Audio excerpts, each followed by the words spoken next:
Reza mana tadi? Zainuddin, Rama.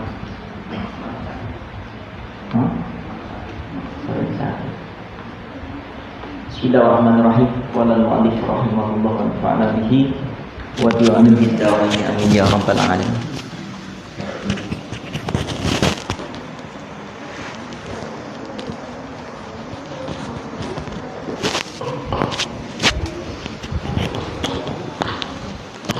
Ini butuh lekar berapa anak putri? Dihitung ya. Bawa lekar nanti Abi beliin. Tapi ditulisin namanya ya. Kadang-kadang bukan punya sendiri di bawah. Kamar atas juga Abi kemarin lihat. Bukan untuk Quran, malah untuk kopi, untuk teh. Lekarnya. Di atas ada tehnya. Oh, lucu ya.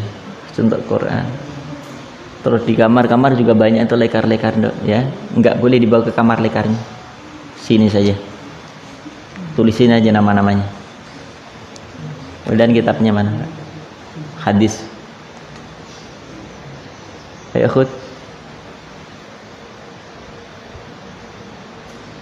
Ayo ambil kitabnya.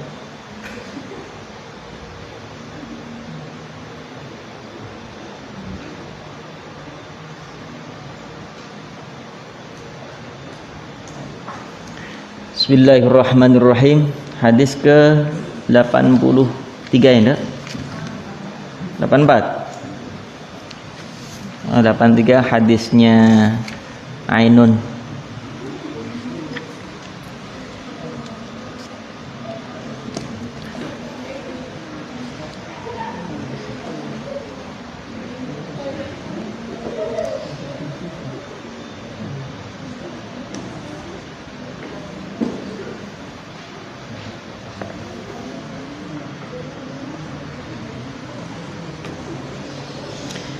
Bismillahirrahmanirrahim.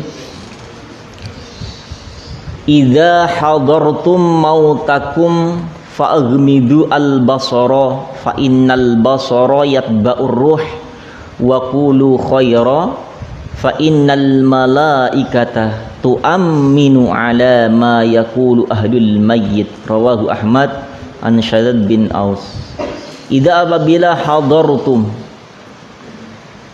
kalian datang, kalian menjenguk, kalian hadir, banyaklah hadir. Apa kalian yang biasa apa? Kalau nengok orang mati namanya apa? Takziah, gampang lah ya. Jangan saya hadir, acara apa? Acara apa? Kan susah kalau takziah udah maklum kan, walaupun kalimatnya sama hadir. Sudah takziah belum? Sudah hadir apa belum? Beda kan ya. Ketika takziah mautakum kepada apa? Mautakum artinya mati orang yang meninggal di antara kalian. Jadi misalnya Nurul meninggal, misalnya Rul, teman-temannya datang, apa yang dilakukan? Karena melihat jasad Nurul, matanya masih terbuka, maka yang kita lakukan fa'aghmidu, maka aghmidu, pejamkanlah, al-basara,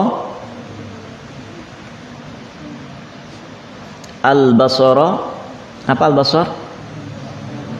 Matanya, penglihatannya. Maka inna sungguhnya al-basara, mata, yatba'u itu mengikuti, yatba'u mengikuti, ar-ruh keluarnya ruh, wa qulu dan qulu katakanlah atau berdoalah, khairan kebaikan. Untuk siapa maksudnya? Si mayit.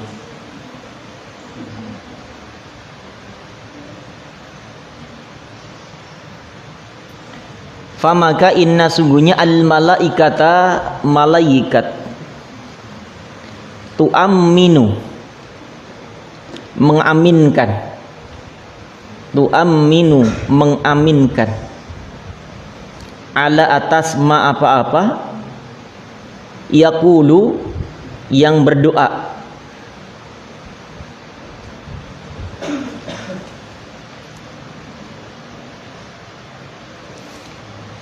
yaqulu yang berdoa atau yang mengucapkan. Kita berdoa saja untuk mayit ini. Ahlul mayyiti, siapa ahlul mayyiti? Keluarga si mayit. Siapa keluarga mayit? Ya ke orang-orang yang masih hidup, terutama adalah kerabat. Nah, ini cara ketika saat kita bertakziah namun kita masih melihat, menyaksikan keadaan si mayit, ternyata matanya masih terbuka. Kadang ada yang sampai ke atas melihat, bukan pandangan matanya ke lurus ke depan tapi malah ke atas ini. Pernah lihat begitu?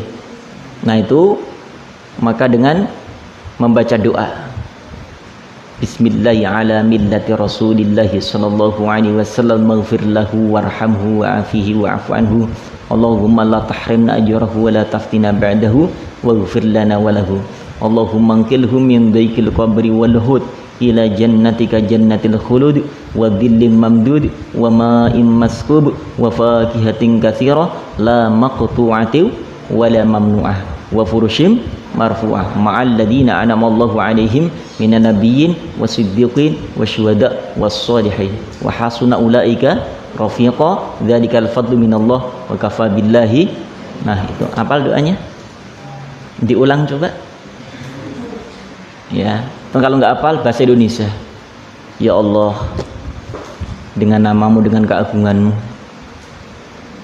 ampuni dosa dan kesalahannya, terima seluruh amal ibadahnya, jadikan kuburnya taman surgamu ya Allah. Terus tutup pelan-pelan, jangan malah dikaplok. Atau malah ada lagi cara yang kedua, malah pakai kacamata hitam. Kok nggak bisa tutup-tutup, beliin kacamata aja. Enggak dengan cara, tapi ada yang memang tidak mampu untuk dipejamkan, ternyata dengan doa itulah mohon kepada Allah. Nah, itu setiap roh keluar itu ternyata mata mengikuti di mana arah rohnya. Ketika saat malaikat mengambilnya, posisi terakhir ternyata malaikat sebelah kanan, maka matanya akan ke kanan begini. Saat malaikat membawa rohnya sebelah kiri, maka matanya akan ke kiri. Nah, kayak selfie begitu. Tapi ada orang yang matanya saat tercabutnya roh itu tertutup rapat seperti orang tidur. Ada nggak? Banyak sekali. Begini nih. Seperti nggak ada sesuatu yang terjadi pada dirinya, padahal saat sakaratul maut bagaimana Rasulullah menceritakan, Allahu Akbar, ya, lebih sakit daripada kambing dikuliti, lebih sakit lagi itu. Nah, itulah yang kedua, kadang mulut masih terbuka, karena keluarnya dari mana? Keluarnya roh dari mana, Dok? Pertama mulai dari kaki ditarik oleh malaikat terus sampai ke atas. Ini tadinya hangat menjadi dingin, kemudian terus, nah, keluarlah dari mulut.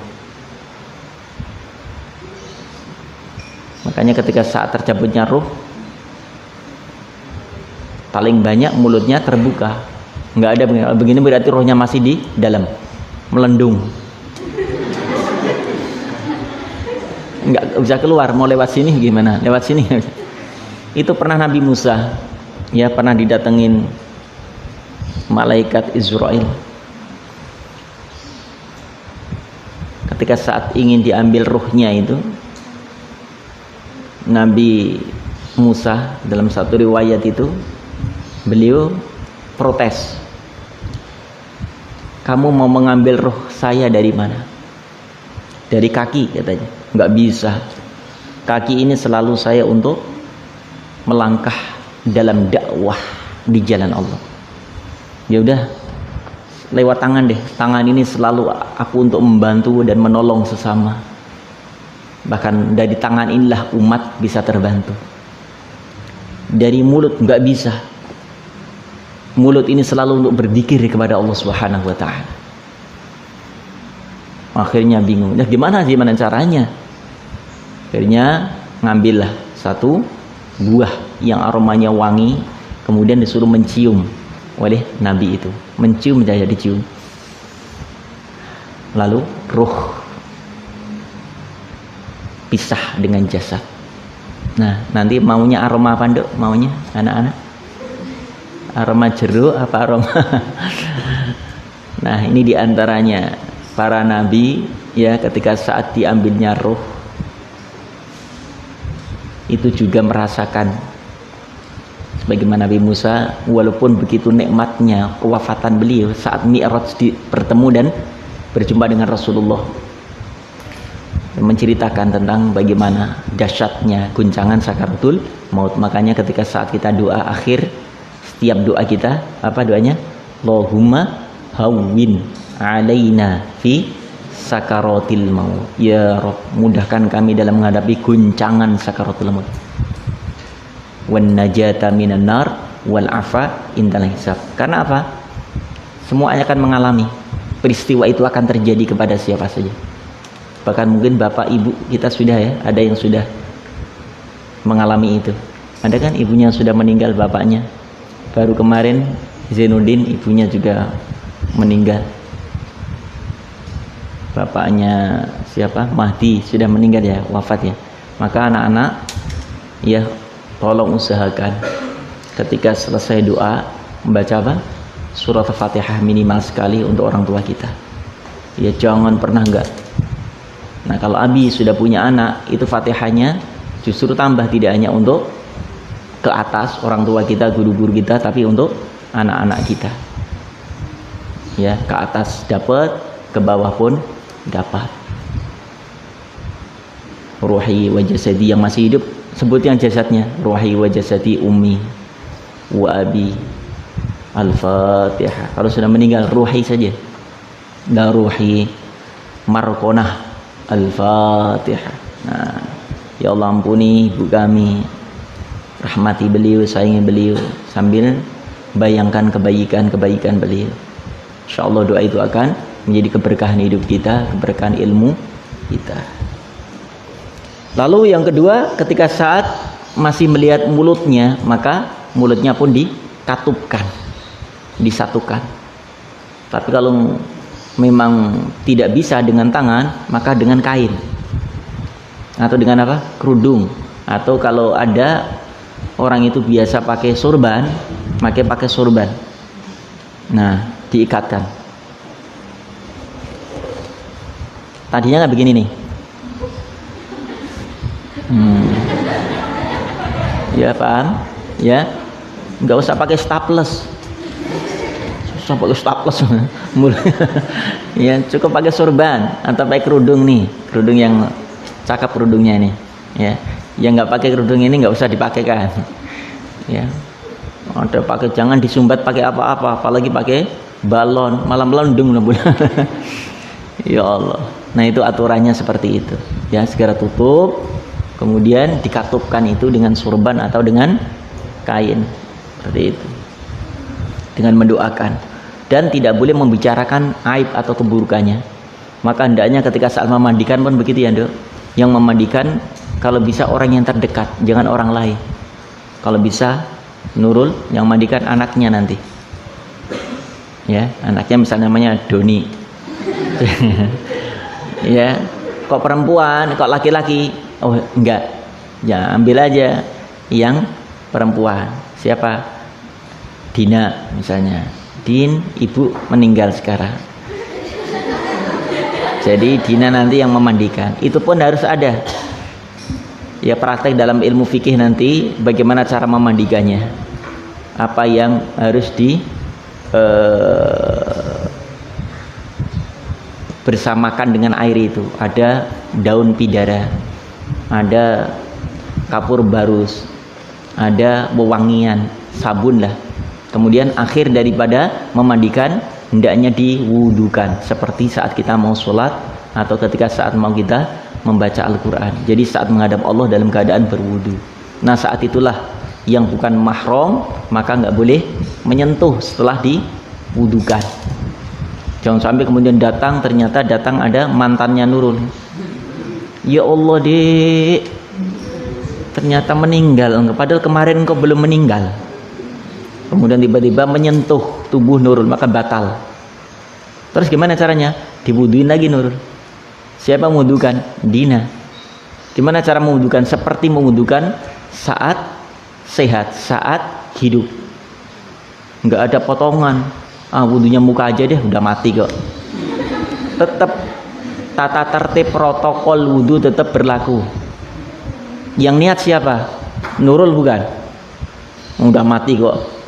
Yang nggak bisa niat. Yang meniatkan siapa? Yang masih hidup. Ya. Pertama, nggak usah pakai kumur-kumur Nurul. Ya siapa? Dina. Nurul nggak usah pakai kumur-kumur. Kan udah meninggal.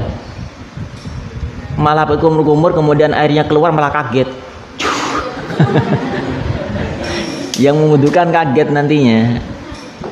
Ya, muka seperti biasa, tangan. Pernah ada yang memandikan gendok? Sama sekali. Nanti praktek ya. Kalau Nurul misalnya meninggal buat praktek. Teman-temannya boleh nggak? Boleh dekat seperti itu. Tapi yang paling afdol adalah keluarganya. Ya, yang tentunya jangan sampai yang adiknya laki kemudian yang mandikan perempuan, tidak.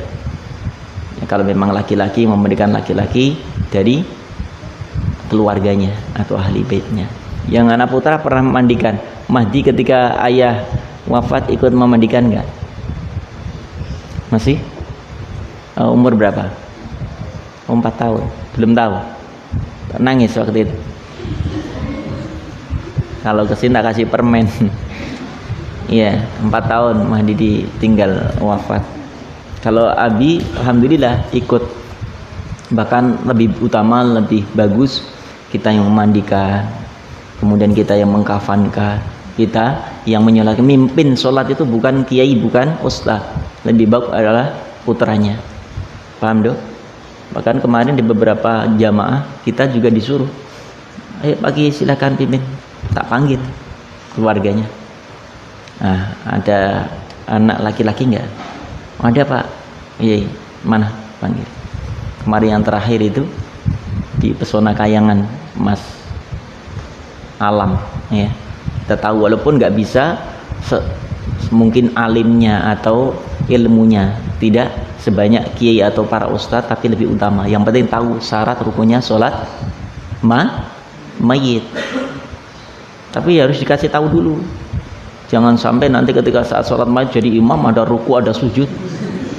Gitu sholat malah minta sajadah. Ustadz pinjam sajadahnya ya. Nah itu curiga. Ustadz udah peka.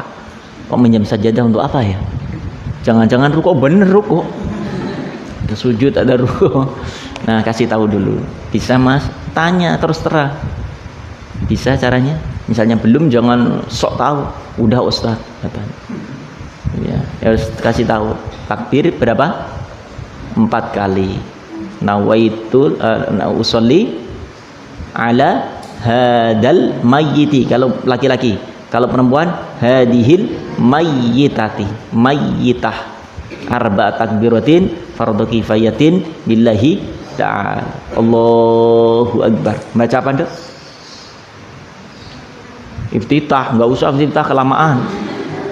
Takutnya mayatnya bangun. Baca apa?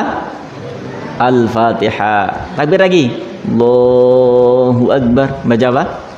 Salat kepada Rasulullah. Sallallahu alaihi wasallam Muhammadin wa ala ali sayyidina Muhammad. Kama shallaita ala sayyidina Ibrahim, barik ala sayyidina Muhammad kama barakta ala sayyidina Ibrahim sampai terus selesai. Fil alamina innaka hamidum majid. Takbir agak Allahu akbar. Allahumma ighfir lahu kalau laki-laki. Perempuan maghfir laha warhamha wa'afiha wa'fu anha. Allahumma la tahrimna ajraha wa la taftina ba'da waghfir lana wa laha, dan seterusnya. Takbir lagi Allahu akbar, doa Allahumma la tahrimna ajrahu wa la taftinna ba'dahu waghfir lana walau. Yang takbir ketika tadi cukup maghfir lahu warhamhu wa'afihi wa'fu anhu. Yang keempat Allahumma la tahrimna ajrahu wa la taftinna. Kalau memang bisa doa yang panjang silahkan, tapi lihat kondisi imamnya. Kalau imamnya memang sudah takbir 3 kali, dia baru sekali, terlambat nanti majinya udah digotong masih takbir di situ. Ya udah, imamnya udah Allahu akbar, ya ikut Allahu akbar. Kalau jamaah itu enak seperti itu. Dan softnya, barisannya memang tidak seperti soft saat sholat, justru malah diupayakan yang baris walaupun toh memang bisa panjang, tapi dibuat 3 soft minimal. Kalau sholat kan harus penuhi dulu soft itu ya.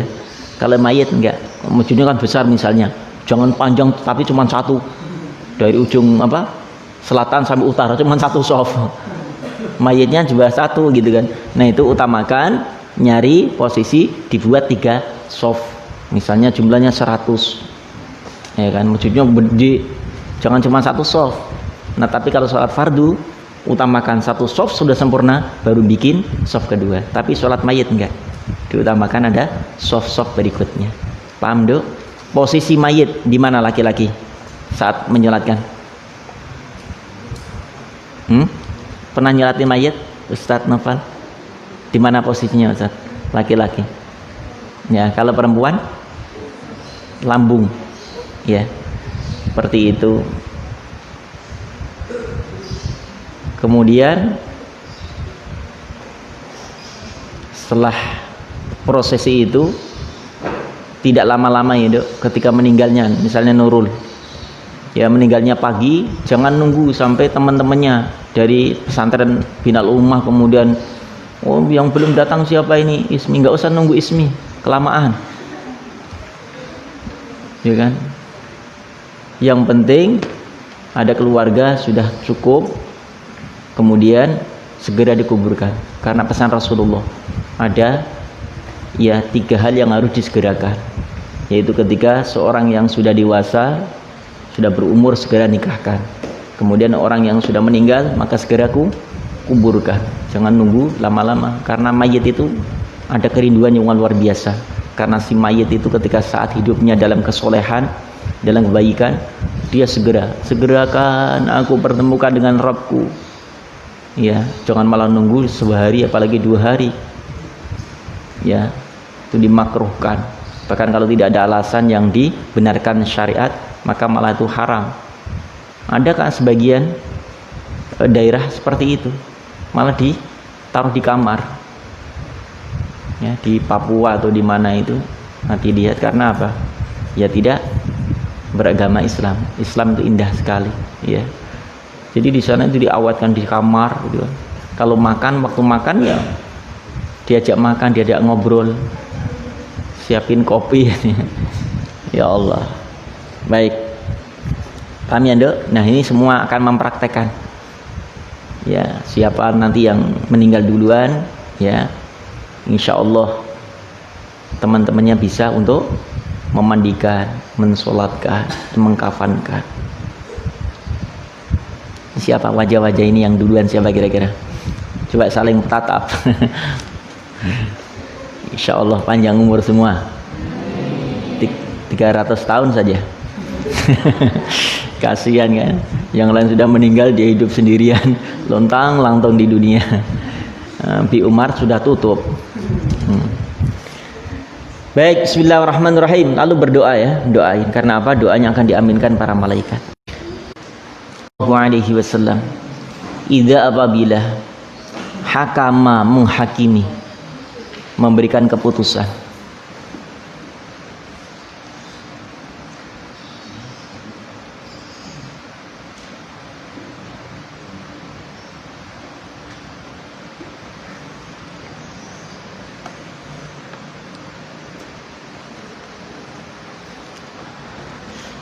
Al-hakimu, yaitu hakim. Siapa hakim? Orang yang memutuskan suatu putusan.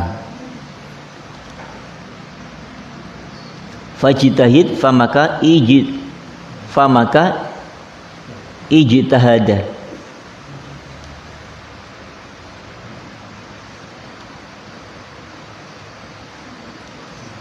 Maka dia ijtihad. Ijtihad itu apa?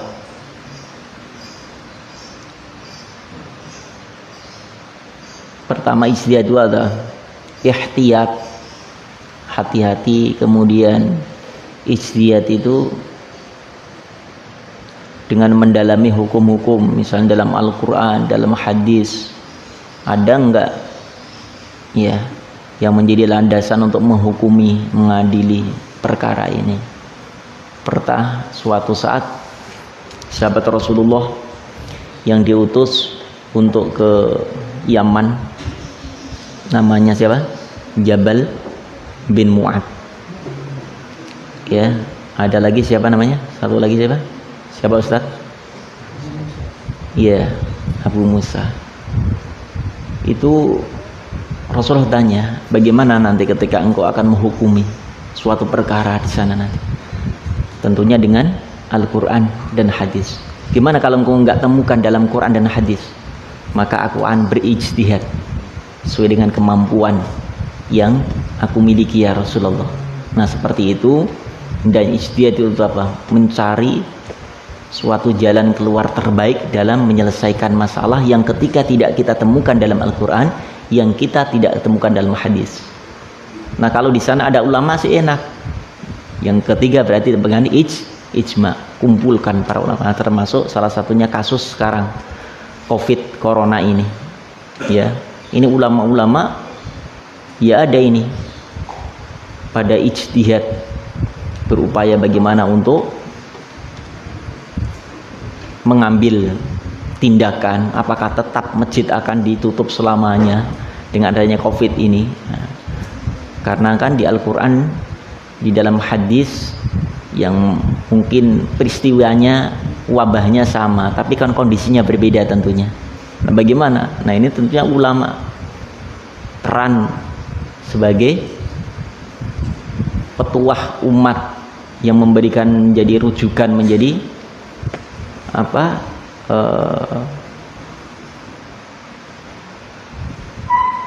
leader ya. Maka hendaknya mengambil satu keputusan yang terbaik. Karena kemarin sempat ada isu itu nanti kiai-kiai akan di apa, periksa ya dengan apa namanya, alat pengetesan itu. Nanti kalau misalnya dia positif, maka kiainya akan dikarantina. Nah setelah itu ada peluang untuk mengambil semua para santrinya, sampai 5.000 kiai yang terdata di Jawa Barat. Nah ini kan ada upaya rekayasa, takutnya ini adalah suatu yang tunggangi oleh orang-orang yang tidak senang dengan Islam, itu komunisme. Dia sasarannya adalah para kiai, para ustadz, yang ketika itu sudah diambil kiainya, santrinya kan gampang begitu. Maka ada beberapa pertemuan para ulama, para kiai, ya mau nggak mau harus ada tindakan ijtihad apa yang kita ambil. Sementara pemerintah misalnya mewajibkan hal itu, tapi bagaimana supaya tidak bentrok dengan aturan pemerintah? Nah itu ijtihad. Insya Allah kalau itu suatu kebenaran, itu dapat ajroni. Nah ini hadisnya, kita lanjutkan. Ajroni fa'asoba, apa kalimat selanjutnya? Fa'asoba famaka asoba,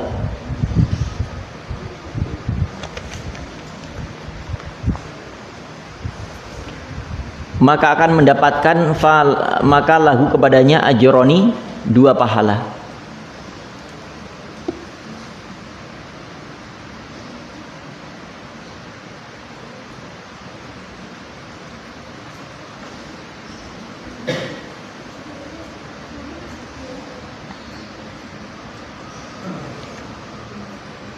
fa asaba fa maka ijtihada dia ijtihad fa maka asaba dia benar dalam ijtihadnya atau pas mengena benar banyak asaba dalam ijtihad dalam memberikan keputusan tadi. Apabila seorang hakim memutuskan suatu perkara lalu dia sudah berusaha berupaya untuk mengambil yang terbaik lalu ternyata benar apa yang menjadi keputusan itu, maka dia mendapatkan berapa? 2 pahala. Dan idza apabila hakama dia memutuskan suatu perkara atau masalah fa maka akhta'a ternyata salah padahal udah ijtihad, yang penting sudah ijtihad itu mencari hukum ke sana kemari, mencari dalil hujjah ke sana kemari, namun ternyata salah fa maka lahu kepadanya ajrun pahala wahidun 1, itu pun masih mendapatkan pahala. Subhanallah ya. Tapi tentunya orang yang bisa ijtihad itu orang-orang yang punya ilmu.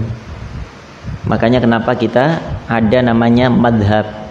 Kita nggak bisa langsung merujuk kemudian udah ikut Rasulullah saja deh, nggak usah ikut madhab gitu. Nah ini bagi mereka orang-orang yang nggak ikut, alasannya apa? Bagaimana orang-orang yang apa dijadikan madhab, ikut siapa dia? Mereka kan punya ilmu, jadi nggak madhab lagi, langsung mempelajari bagaimana ya yang kita tahu tafsir semua berbahasa Arab, hadis semuanya redaksinya Arab. Kalau nggak mampu tentunya kita membutuhkan para ulama yang mentakwilkannya, menerjemahkannya, mentafsirkannya. Nah, kalau kita kemudian langsung ke Rasulullah, kita bahasa Arab juga nggak ngerti, gitu kan? Hadis juga nggak paham, maka dengan cara seperti inilah, ya, bagaimana ulama-ulama menguraikan tentang ayat demi ayat, hadis demi hadis, sehingga kita tahu apa yang terdapat dalam paparan para ulama yang mereka memaparkan kandungan daripada ayat Allah ataupun hadis Rasulullah. Baik, terakhir, Rawa meriwayatkan hadis Al-Bukhari, Imam Bukhari wa Muslim dan Imam Muslim. Qala Rasulullah sallallahu alaihi wasallam idza apabila khatama telah mengkhatamkan, karena bentuknya fi'il madhi berarti suatu peristiwa yang sudah dilalui atau dilakukan. Al-abdu seorang hamba khatam apa? Al-Qur'ana, Quran tentunya ya salah satu juz'an, tentunya 30 juz. Shalla maka mendoakan alaihi atasnya. Atas siapa ini? Al-abdu. Inda ketika atau saat, inda ketika khotmihi khatamnya. Shalla maka mendoakan alaihi atasnya, inda ketika khotmihi khatamnya, situna. Siapa yang mendoakan situna 60 alfa ribu malakin malaikat, berarti ada 60.000 malaikat mendoakan. Subhanallah ya, sering yang disampaikan ketika saat selesai ya acara khatmil Quran setiap akhir bulan. Insya Allah kita akan mulai kembali di bulan ini, bulan Juni ya, berarti akhir bulan Juni insya Allah kita akan seperti biasa bahwa ada mudarosah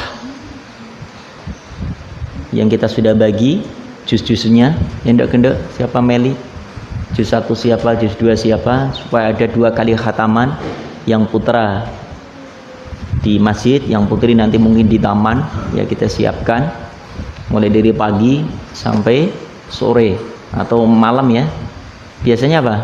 Edi malam ya, juz 1 siapa, juz 2 siapa. Nah saat khatmil Quran nanti ternyata ada 60.000 malaikat mendoakan, mengaminkan doa-doa kita.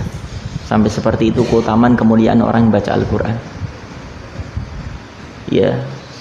Nah, bagaimana kalau khatam individu? Seperti pun begitu. Kalau individu misalnya nih khatam nih, siapa? Ismi, karena sudah selesai khatam Quran, hendaknya paling tidak sehari 5 juz. Berarti 6 hari khatam. Tolong ya, usahakan, upayakan untuk duduk di tempat yang dimana kita sudah benar-benar seakan-akan kita tidak ada satu yang aktivitas yang lain, ya siapkan waktunya, tempatnya, mungkin ajak, syukur bisa orang tua disertakan dalam khatmil Quran ini. Ya, ayah, ibu misalnya saya khatam Quran ini yang kesekian, tolong ibu doa saya aminkan di sini. Ananda sekarang khatam Al-Quran. Nah, telepon saja. HP-nya kan 3 Ismi. Ya. Saya telepon bapak, ibu, adik, ya, saya aminkan doa bapak ibu di sini. Ananda saat ini maghrib ini khatam Al-Quran, atau paling enggak ngajak temannya. Dan itu yang dilakukan oleh para sahabat Rasulullah. Ya, ketika misalnya Ubay bin Ka'ab khatam Al-Quran, kemudian Utsman bin Affan, dia saling ngasih tahu, besok insya Allah saya khatam Al-Quran, aku insya Allah hadir. Kemudian yang lain, tolong ya, nanti kalau misalnya siapa, Abdullah gitu ya, khatam, tolong ya kabari ya, saling mengabarkan. Hanya duduk mereka mengaminkan doa khatmil Quran, karena saat itulah diaminkan para malaikat-malaikat Allah, baik bin nadhar maupun bil ghaib. Khatamnya misalnya 1 hari 1 juz, nah itu selalu dilakukan. Ya, kita ada program itu namanya one day one juz dengan jamaah Singapura, itu setiap hari. Mungkin Sofa dapat ya, Ustaz Sofa, Ustaz Mujahid, Ustaz Soba itu ada juz 1 siapa, juz 2 siapa, terus 30 hari khatam. Dan itu selalu doa lewat online. Semua mengangkat kedua tangannya, kemudian doa, silakan sampaikan Bun setelah doa khatmil Quran. Ayo yang punya hajat keinginan. Boleh jadi saat itulah yang selama ini doanya belum diijabah, dengan khatmil Quran Allah ijabah. Ya Dok, dengan serius, dengan yakin, karena antum muqinuna bil ijabah, harus yakin bahwa doa kita diijabah dengan sebab khatmil Quran. Minimal lah kalau yang lagi binnaudor yang sedang menghafal, walaupun sambil menghafal tetap kita membaca binnaudor 1 hari 1 juz, 1 hari 1 juz, tiap akhir bulan khatam. Yang bil ghaib jangan 30 hari khatam, minimal lah 6 hari atau 7 hari selesai, paling maksimal Ismi, terus siapa itu Wulan, maksimal itu 10 hari harus selesai. 1 hari 3 juz, 1 hari 3 juz kali 10 hari khatam, 1 bulan 3 kali khatam. Ya, kalau enggak akan terjaga Qurannya, hilang. Ya, murajaah harus diperbanyak. Rawahu meriwayatkan Ad-Dailami, Imam Ad-Dailami, an Umar ibnu Syu'aib. Idza kharaja wallahu alam bisawab. Insyaallah manfaat apa yang kita kaji dari tafsir Jalalain dan juga hadis Mukhtarul Hadis An-Nabawiyah, insyaallah akan menjadi rujukan kita, referensi kita untuk mengamalkan sesuai dengan tuntunan Allah dan ajaran Rasulullah sallallahu alaihi wasallam, sehingga tidak mengada-ngada apa yang kita sampaikan, apa yang kita bicarakan, ada kok referensi dan rujukannya. Ya, kafaratul majlis. Hanaka bihamdika asyhadu an la ilaha illa anta astaghfiruka wa atubu ilaik. Assalamualaikum warahmatullahi wabarakatuh. Anak putri yang belum duha, putra sudah semua ya?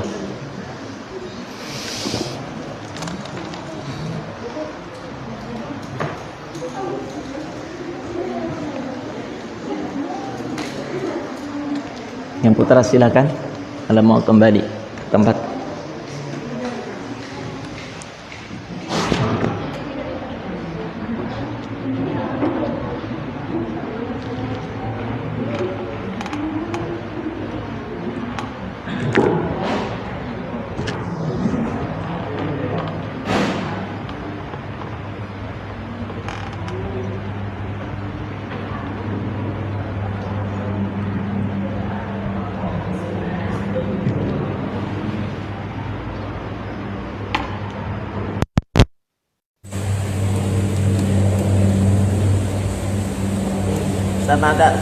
ini ya, contoh-contohnya tak share ya, contoh apa namanya, brosur ya, nanti diganti ya, bentar.